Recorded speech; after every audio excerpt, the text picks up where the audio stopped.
Saudara Menteri Koordinator Bidang Pembangunan Manusia dan Kebudayaan Muhadjir Effendi bersama Kepala BNPB Doni Munardo dan juga Menteri PUPR Basuki Hadimulyono meninjau dampak banjir akibat jebolnya tanggul Sungai Citarum.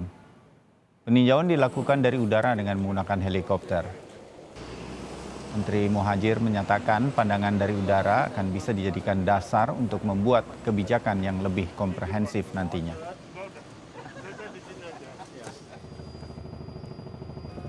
Pantauan banjir dilakukan Menteri PUPR Basuki Hadimulyono dan dari pantauan udara yang dilakukan di atas Sungai Citarum, Menteri Basuki menyebut ada sejumlah tanggul sungai dan tanggul saluran irigasi yang jebol akibat banjir luapan Sungai Citarum.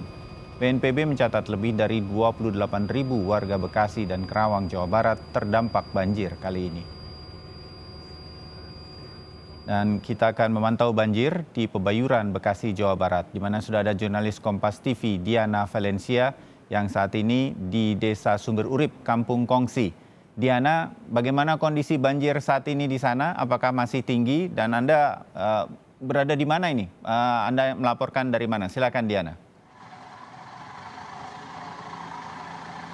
Ya, Bayu, sebenarnya secara garis besar ini sudah surut total dari 9 desa yang terletak di Kecamatan Pebayuran. Tapi salah satu desa yang kemarin paling terdampak ini adalah Desa Sumber Urip. Posisinya saat ini saya sedang berada di salah satu perahu karet milik dari Korps Marinir yang memang difungsikan untuk meninjau lokasi yang masih terdampak. Ini posisinya Desa Sumber Urip yang kemarin paling terdampak, yakni kurang lebih dengan ketinggian 2 sampai dengan 2,5 meter. Ini sudah surut total, tapi ini sebenarnya terdiri menjadi 3 kampung. Yang pertama Kampung Pamahan, Kampung Kongsi, dan juga Kampung Babakan. Posisinya untuk 2 kampung, yakni untuk Pamahan dan juga Kongsi ini memang sudah surut total. Nah, ini posisinya kita sedang meninjau Kampung Babakan. Kalau misalnya Anda lihat di sebelah kanan saya ataupun di sebelah kiri layar kaca, ini memang cukup banyak tenda-tenda ataupun segala sesuatu yang bisa dimanfaatkan oleh masyarakat, entah itu untuk menjemur pakaian, untuk mandi, cuci, dan kakus. Ini membuktikan bahwa memang ada sejumlah fasilitas yang masih belum terpenuhi begitu Bayu dan juga saudara. Karena sekali lagi memang ini posko pengungsian ini cukup sporadis alias tersebar. Memang sudah ada sejumlah posko yang ditetapkan. Posko besar ini kurang lebih ada 9 begitu, terdiri mulai dari kantor kelurahan, kemudian Masjid Asyafa dan juga posko-posko lainnya. Tapi sekali lagi ini sifatnya sporadis sehingga cukup banyak masyarakat yang kesulitan begitu untuk mendapatkan distribusi bantuan, sehingga bisa disampaikan memang pemerataan distribusi bantuan ini masih cukup kurang, terutama di wilayah Kampung Babakan yang memang akses jalannya begitu terputus. Ini kami sedang menuju lokasi jebolnya tanggul. Tadi Anda lihat juga memang di sebelah kanan ataupun di kiri layar kaca, ini cukup banyak masyarakat yang sedang menjemur, mandi, dan mencuci begitu di bantaran sungai. Memang fasilitas air bersih menjadi salah satu kebutuhan utama begitu. Nah, Bayu, ini saya tunjukkan kepada Anda, ini adalah lokasi tanggul yang jebol. Bisa disampaikan memang ini sangat amat ambles begitu Bayu. Ketinggiannya saat ini masuk ke Desa Sumber Urip ya Bayu, Desa Sumber Urip, kemudian ini Kampung Babakan. Ini kita berhenti sejenak untuk melihat begitu, ada sejumlah pihak yang meninjau begitu nih, ketinggiannya kurang lebih 30 sampai dengan 40 cm. Dan kalau Anda lihat ke sana lagi memang sudah ada sejumlah kantung pasir begitu yang dipasang secara sementara untuk bisa memaksimalkan turunnya air begitu Bayu. Sehingga memang posisinya ini perbaikan tanggulnya masih belum dilakukan, tapi sudah dilakukan secara sementara begitu. Ini kita nantikan sebenarnya Bayu perbaikan secepatnya, karena kita tahu bahwa prediksi BMKG ini hujan deras masih akan mengguyur hingga awal Maret, sehingga kita tidak ingin peristiwa seperti ini terjadi lagi.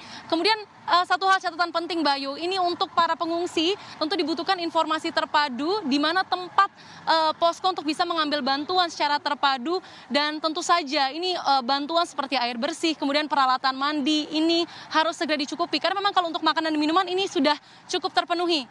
Bayu? Ya, Diana, apakah dengan situasi seperti sekarang ini masih terus diupayakan atau berlangsung proses evakuasi terhadap warga, atau warga memang banyak mengungsi di beberapa titik yang tidak terkena banjir sporadis seperti Anda katakan tadi, Diana? Ya. Ya, Bayu, data terakhir yang kami dapatkan ini kurang lebih ada 10.000 orang yang sudah dievakuasi dan ini tentu angkanya pasti akan berubah karena sedari malam hingga pagi ini memang sudah hampir semua kecamatan, maksud kami hampir semua desa yakni 9 desa yang terdampak ini sudah mulai kembali ke rumah mereka, entah itu untuk memeriksa ataupun mengecek sekiranya kondisi rumah mereka, perabotan mereka yang masih bisa digunakan, kondisi rumah mereka. Tapi sekali lagi memang cukup banyak mereka yang masih memilih untuk di posko pengungsian karena memang air dan listrik juga masih belum menyala sehingga proses aktivitas untuk bersih-bersih juga tidak bisa dilakukan begitu, Bayu, secara benar dan secara maksimal begitu, sehingga banyak yang memilih untuk di posko pengungsian terutama untuk mengharapkan bantuan berupa alat-alat mandi, air bersih untuk mereka mandi, masak, mencuci begitu, karena posisinya mereka hanya membawa baju yang melekat di tubuh mereka sehingga banyak sekali yang memang kekurangan pakaian dan juga selimut. Dan satu hal yang juga menjadi catatan, Bayu, di sini posko kesehatan juga menjadi salah satu hal yang dibutuhkan karena tadi ketika kami berbicara dengan sejumlah warga banyak yang kakinya bengkak, gatal-gatal karena sudah terendam banjir lebih dari 7 jam begitu, Bayu, sehingga memang dibutuhkan sejumlah upaya mulai dari fasilitas sandang maksud kami, kemudian juga perihal kesehatan yang harus dipenuhi begitu setelah banjir mulai surut. Bayu, kembali ke Anda. Baik, Diana Valencia, terima kasih yang melaporkan sambil menyusuri banjir yang terjadi di Desa Sumber Urip di Bekasi. Dan untuk mengetahui perkembangan banjir sejumlah daerah, kita sekarang terhubung dengan jurnalis Kompas TV Adi Wahadi yang berada di kawasan Kerawang, Jawa Barat. Adi, selamat pagi.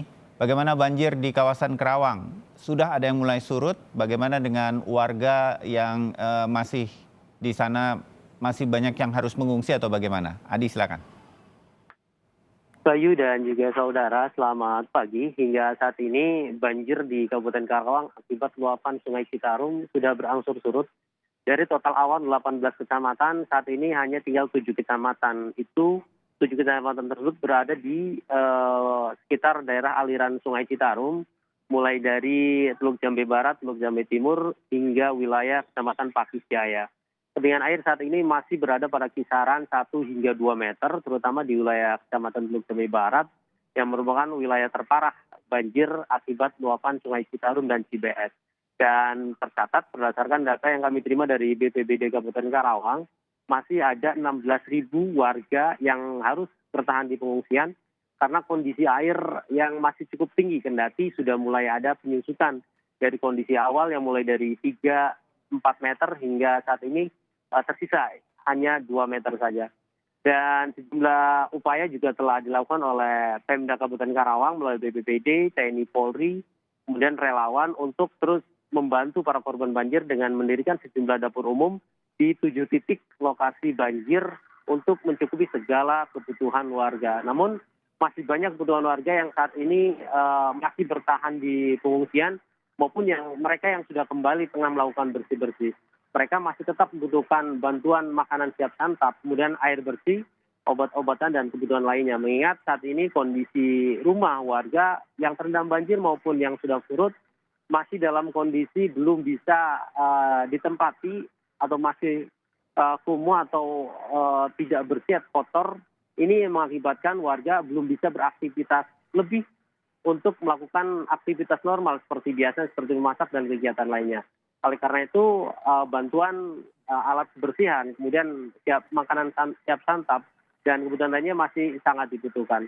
Berdasarkan pantauan kami di 2 sungai yang menjadi penyebab banjirnya wilayah Kabupaten Karawang, Citarum saat ini sudah berangsur surut dari kondisi kemarin berstatus awas dan saat ini turun pada kondisi siaga, dan ini yang menyebabkan banjir di Kabupaten Karawang ini masih belum surut karena intensitas curah hujan di wilayah hulu ini masih cukup tinggi. Padahal di wilayah Kabupaten Karawang ini dalam 2 hari ini tidak hujan dan cuaca cukup cerah. Namun demikian banjir masih merendam karena kondisi Sungai Citarum ini masih cukup tinggi dan mengakibatkan banjir masih berada pada kisaran 1 meter hingga 2 meter, Bayu.